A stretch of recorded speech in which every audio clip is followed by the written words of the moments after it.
And welcome back to KGR fashions. మన series లో next వచ్చే లెటర్ ఎఫ్. ఎఫ్ అనేది ఫ్యాన్సీ లెటర్ కదా. ఈ రైమింగ్ ఏదో చాలా బాగుందండి, అందుకని మీకు ఈరోజు ఫ్యాన్సీ శారీస్ చూపించబోతున్నా. అది కూడా ఫ్యాన్సీ శారీస్ లో ఫ్లోరల్ డిజైన్స్, ఫ్లోరల్ ప్రింట్స్ లో చూడండి శారీస్ ఎంత బాగున్నాయో. చిన్న బుటీస్ వచ్చి శారీ అంతా ఫ్లవర్ డిజైన్. ఇది పిల్లలకైతే చాలా యూనిక్ అండి. ఈ శారీ చూసారా, లైట్ లావెండర్ షేడ్ లో ఎంత బాగుందో. ఫ్లోరల్ డిజైన్ వచ్చి చిన్న బుటీస్ వచ్చి బిగ్ బోర్డర్ వస్తుంది. ఇది చిన్నపిల్లలకైతే చాలా బాగుంటుందండి. అలాగే చిన్నపిల్లలకే కదా కాదు, పెద్దవాళ్ళకి కూడా ఉన్నాయండి. ఇవి చూసారా, పెద్దవాళ్ళకి ఇవి చాలా బాగుంటాయి.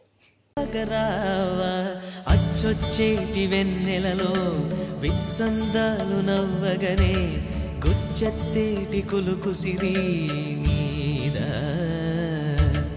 అచ్చొచ్చేటి వెన్నెలలో శారీస్ చూసారు కదండి. ఇవన్నీ ఎంత అనుకుంటున్నారు? ఓన్లీ 2500. నెక్స్ట్ వీడియోలో మీకు ఒక సర్ప్రైజ్ ఉందండి. Wait for next video.